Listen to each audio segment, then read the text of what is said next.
Hey everyone, तो आज हम करने वाले हैं ब्राइडल मेकअप। और ब्राइडल मेकअप आपको स्टेप बाय स्टेप पूरा मिलने वाला है और जो भी डाउट्स हैं वो सब क्लियर होने वाले हैं। तो वीडियो को स्किप करने की बिल्कुल भी गलती ना करें। तो सबसे पहले हम इल्यूमिनेटर से स्टार्ट कर रहे हैं। इल्यूमिनेटर लगाना हमारे स्किन के लिए इसलिए ज़रूरी है ताकि हमारे स्किन में एक ग्लोइंग इफेक्ट रहे। जो हमारे फेस में एक ड्राइनेस आती है मेकअप करने के बाद, जो डलनेस आती है, वो आपको इल्यूमिनेटर से बचाएगा।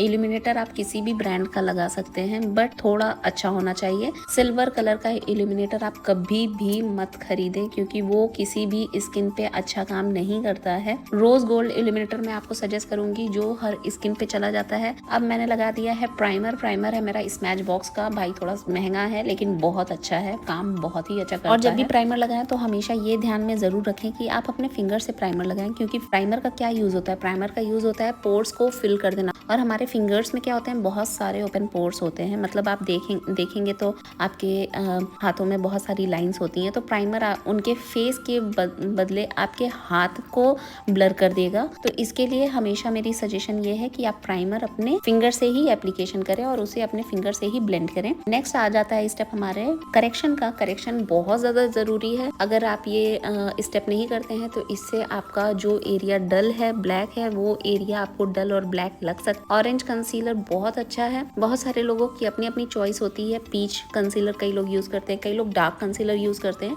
बट मेरा फेवरेट है ऑरेंज कंसीलर। क्योंकि ऑरेंज कंसीलर क्या करता है, हमारे स्किन की सारी कमियों को काफी न्यूट्रलाइज कर देता है। और ये है एले गर्ल का कंसीलर। एले गर्ल का कंसीलर मैं पिछले 8 साल से यूज कर रही हूँ एंड मैंने बहुत सारे कंसीलर यूज किए, बट मुझे जो कंसीलर इसमें मजा आया वो कंसीलर मुझे और कहीं मजा नहीं आया। चलिए अब लगाते हैं अपना फाउंडेशन का शेड। फाउंडेशन का शेड हम हमेशा स्किन से 2 टोन लाइट रखते हैं, क्योंकि वो ब्लेंड होने के बाद और उस पर आप कॉन्टूर वगैरह सब कुछ करने के बाद वो फिर नॉर्मल आपके स्किन टोन में आ जाता है। तो कोशिश हमेशा ये करें कि जो भी आपकी स्किन है उससे आप 2 टोन लाइट फाउंडेशन हमेशा यूज करें। बस ये है कि अपना करेक्शन सही तरीके से करने के बाद करें। अदरवाइज अगर आप 2 टोन का फाउंडेशन लाइट कर देंगे तो क्या होता है कि आपकी स्किन में वो चीज थोड़ी सी डल दिखने लगती है। तो आपकी स्किन प्रिपरेशन इसीलिए बहुत जरूरी मानी जाती है, क्योंकि आपका फाउंडेशन डल ना लगे। फाउंडेशन डल लगने का सबसे बड़ा रीजन ये होता है कि ये दोनों ही फाउंडेशन क्लियर हैं, बट आपका टोन क्या है, वार्म है या कूल है, ये आपको जानना बहुत ज्यादा जरूरी है। अगर आपका टोन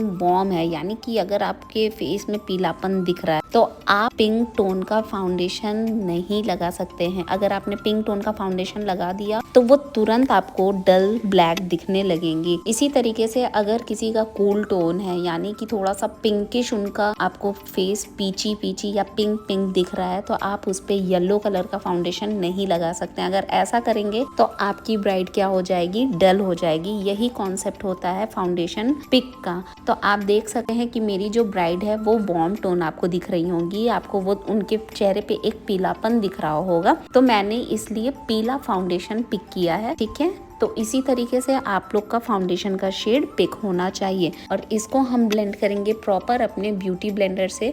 ओवर ब्लेंडिंग बिल्कुल भी नहीं करेंगे। अगर ओवर ब्लेंडिंग करते हैं तो हमारा प्रोडक्ट वहां से हट जाएगा और हमारा चेहरा डल दिखने लगेगा। ब्यूटी ब्लेंडर से बहुत ही अच्छे से फाउंडेशन हम सेट करके अब हम लगाएंगे अपने हाईलाइटिंग एरिया पे हाईलाइटर को। हाईलाइटर क्या होता है कि आपके फाउंडेशन से 2 शेड लाइट होना चाहिए, और कॉन्सेप्ट क्या होता है, वही पीला और पिंक का ही कॉन्सेप्ट होता है। अगर आपने पीला फाउंडेशन यूज किया है तो आपका हाईलाइटिंग भी क्या होना चाहिए, पीला ही होना चाहिए। आपको ऑन कैमरा ये थोड़ा सा व्हाइट दिख रहा होगा, बस ये लाइटिंग का इफेक्ट है, क्योंकि मैंने व्हाइट लाइट जला के काम कर रही थी, इसलिए आपको फाउंडेशन थोड़ा व्हाइट दिख रहा होगा, बट ये एक्चुअल में क्या है, पीला ही है। पीला मतलब ऐसा भी नहीं होता है कि आपके हल्दी की तरह पीला हो। पीला मतलब आपके फेस टोन से मिलता जुलता पीला होना चाहिए। हमने अपने हाईलाइटिंग जोन को हाईलाइट कर दिया है और उसको बहुत प्रॉपर तरीके से ब्लेंड करेंगे। और ब्लेंडिंग ओवर नहीं होनी चाहिए, ये बार बार मैं कह रही हूँ, क्योंकि ऐसी गलतियां हो जाती हैं, ओवर ब्लेंडिंग की गलतियां हो जाती हैं। तो हाईलाइट को ब्लेंड करने के बाद अब हम लगाएंगे क्रीमी ब्लश, जो कि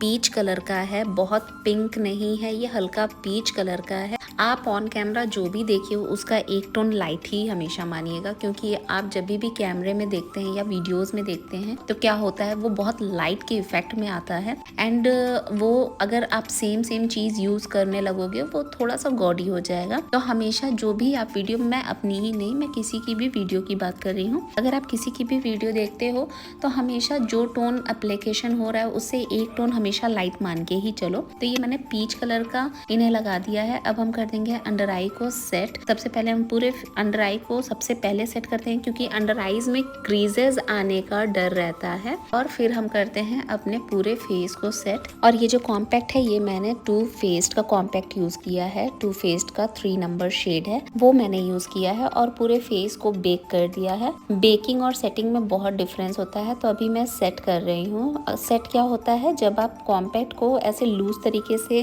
थोड़ा सा हवा में उड़ाते हैं तो उसे आप सेटिंग कहते हैं, एंड बेकिंग आप उसे कहते हैं जो आप प्रेस कर करके अंडर आईज में पाउडर लगाते हैं, उसे आप बेकिंग कहते हैं। ठीक है, होप आपको मेरी वीडियो समझ में आ रही होगी। अगर वीडियो समझ में आ रही है तो प्लीज़ मेरे चैनल को लाइक, शेयर और सब्सक्राइब करना बिल्कुल मत भूलिएगा। और प्लीज़ आप मुझे एक बार ये ज़रूर बताइएगा कि क्या आपको मेरी वीडियो थोड़ी भी हेल्पफुल लगी या नहीं लगी। मुझे अपनी वीडियोस में क्या क्या चीज़ ऐसी है जो कि सही करनी चाहिए, मतलब या तो वॉइस से रिलेटेड, या तो कैमरे से रिलेटेड, या तो प्रोडक्ट से रिलेटेड, जो भी आपका कंसर्न है प्लीज़ आप मुझे कमेंट में ज़रूर बताइएगा। नेक्स्ट टाइम से मैं अपनी उस वीडियो में वो सारी चीज़ों का ध्यान रखूँगी, क्योंकि मेरे ऑडियंस आप लोग हो और आप लोग जैसा रिव्यू करोगे मैं वैसा ही वीडियो बनाऊँगी। प्लीज़ आप लोगों से मैं ये उम्मीद कर सकती हूँ कि आप मुझे एक अच्छा सा सजेशन दें। एंड ये हमने कर दिया है कॉन्टोर। कॉन्टोर से क्या होता है, फेस को एक बहुत सुंदर सा शेप मिल जाता है। और जो फाउंडेशन हमने स्टार्टिंग में 2 टोन अप लगाया था, अब उसको डल करने की बारी आ जाती है। ब्लश और हमारे कॉन्टोर से हम अपने फेस को शेप देते हैं। एंड हम अब लगाएंगे सबसे पहले लिप कलर। लिप कलर पहले या बाद का कोई ऑप्शन नहीं है। मैं लिप कलर हमेशा पहले इसलिए लगाना प्रेफर करती हूँ ताकि मुझे अपने क्लाइंट को थोड़ा सा कंफर्टेबल करना होता है। क्यों? क्योंकि अगर आप लिप सबसे लास्ट में लगाते हो ना तो क्लाइंट के दिमाग में उसकी एक्चुअल पिक्चर नहीं समझ में आती है। लिप कलर एक ऐसी चीज है जो आप लगा दोगे तो आपका क्लाइंट काफी कंफर्टेबल हो जाएगा अपने लुक को लेके, क्योंकि लिपस्टिक लगते ही क्या होता है, आपके फेस में एक बहुत प्यारा सा लुक आ जाता है।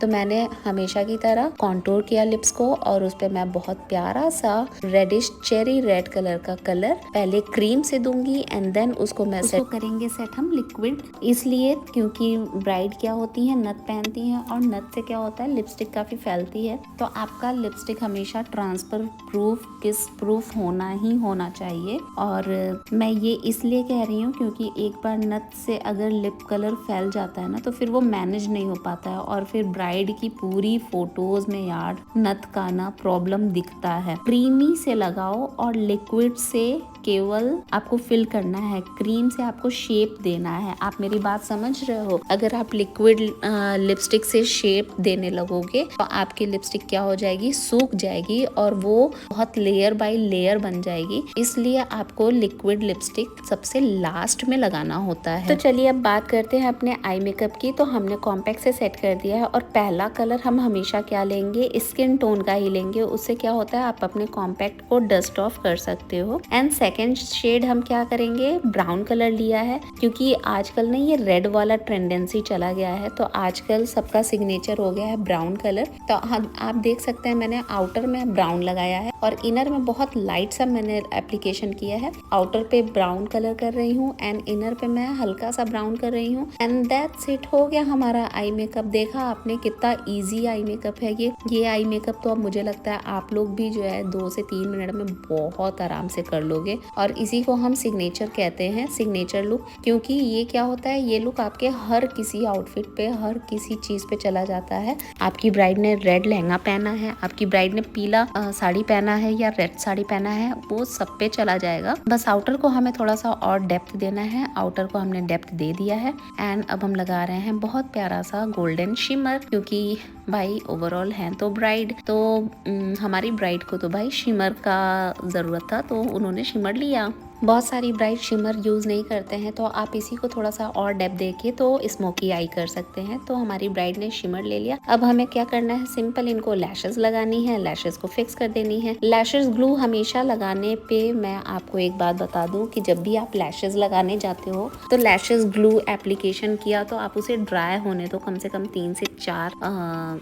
मिनट के लिए, एंड देन आप लैशेज एप्लीकेशन करो। उससे क्या होती है ना कि आपकी लैशेज एक बार में ही लग जाती है। तो आप देख सकते हैं कि मैंने लैशेज बहुत ही नीट तरीके से लगाई है और आप भी ऐसे ही नीट तरीके से लगा सकते हैं अगर आपने लैशेज ग्लू में टाइम दिया है तो। अब हम कर लेते हैं अपने आईब्रोज को सेट। आंखें बंद है तो क्या हुआ, हमारे पास अभी बहुत सारे काम करने के लिए हैं, तो जब तक आंखें क्लोज हैं तब तक हम अब आईब्रोज को सेट कर लेते हैं। आईब्रो मैंने लगाया है एनास्तासिया का 03 नंबर, जो कि बहुत ही अच्छा कलर है, जो कि बहुत डार्क भी नहीं है, बहुत लाइट भी नहीं है और आपके आईब्रोज को बहुत लिफ्टेड लुक देता है। ये क्रीमी है और क्रीमी मुझे बहुत पसंद है। मुझे पाउडर वाले आईब्रोज बनाना बिल्कुल भी पसंद नहीं है। मुझे लगता है कि वो बहुत मतलब थोड़ा सा घस घस टाइप के फीलिंग आती है, तो मुझे ये क्रीमी आईब्रोज बनाना बहुत अच्छा लगता है। एंड अब हम लगा देते हैं लाइनर, जिससे कि पूरा लुक इनहेंस होने वाला है। लाइनर लगाने का भी कई तरीका होता है, लंबे में, छोटे में, तो जिसे छोटा चाहिए आप उसे छोटा देंगे। ऐसा नहीं है कि आपने एक टाइप के ही आईलाइनर लगाना सीखे हैं और आप वो आईलाइनर सबको ही लगाते जा रहे हैं। तो लाइनर की वीडियो मेरे यूट्यूब पे बहुत जल्द आने वाली है, तो आप उसको भी देख सकते हैं। एंड अब हमने लगा दिया है वाटर लाइन के नीचे थोड़ा सा वर्क कर दिया है, जहाँ पे बहुत लोग की ये शिकायत रहती है कि यहाँ पे क्रीज लाइन पड़ जाती है। क्रीज लाइन इसलिए पड़ती है क्योंकि आप वहाँ पे काम नहीं करते हो, आपको वहाँ पे बहुत अच्छे से काम करना होता है, काजल लगाना होता है। अगर काजल नहीं भी लगा रहे हो तो आपको एकदम वाटर लाइन के ही कलर का एक पेंसिल लगाना ही पड़ेगा ताकि आपकी वर्क में फिनिशिंग आ जाए। अब हम करते हैं सारे ही कॉम्पैक्ट को डस्ट ऑफ और अपना फिक्सर डालते हैं, फिक्सर को ड्राई होने देते हैं और यहाँ हमारे कैमरा मैन स्टार्ट हो चुके हैं। और सबसे मेन चीज़ ये है कि जब भी आप अपने मेकअप में फिक्सर डाल रहे हो तो आपका जो लूज ग्लिटर है ना, आप इस वक्त उसे लगा सकते हो। इस वक्त अगर आप लगाते हैं तो आपका लूज ग्लिटर को कोई भी 2 वे जेल की जरूरत नहीं पड़ेगी और वो ग्लिटर देखिए कितना ज्यादा खूबसूरत तरीके से लगेगा। हमने लगा दिया शपैरल का हाइलाइटर और हाइलाइटर लगाने के बाद अब लुक कुछ इस तरीके से मिलेगा। होप आपको मेरी वीडियो बहुत पसंद आई होगी। अगर पसंद आई है तो प्लीज इसे लाइक, शेयर और सब्सक्राइब करना मत भूलिएगा। प्लीज इसे सब्सक्राइब कर लीजिए ताकि मेरी जो भी वीडियोस आती रहें उसको आप देखते रहें और कुछ ना कुछ सीखते रहें और पैसे कमाते रहें। तो आप देख सकते हैं मैंने हाइलाइटर को बहुत प्यारे तरीके से बहुत लाइट सा लगाया है, बहुत हैवी नहीं लगाया है। और आप देख सकते हैं ये ग्लो, इसका ग्लो बहुत ही ज्यादा अच्छा है। मतलब मुझे कुछ कहने की जरूरत ही नहीं है, ये ऑन कैमरा दिख रहा है कि इसका ग्लो कितना ज्यादा खूबसूरत है। तो ग्लो को ऐड करने के बाद हम लगा देंगे बहुत प्यारी सी छोटी सी बिंदी और बिंदी के बाद थोड़े से रील बनाएंगे जिसकी छोटी छोटी क्लिप मैं आपको दिखाने वाली हूँ। होप आपने मेरी वीडियो को एंजॉय किया होगा।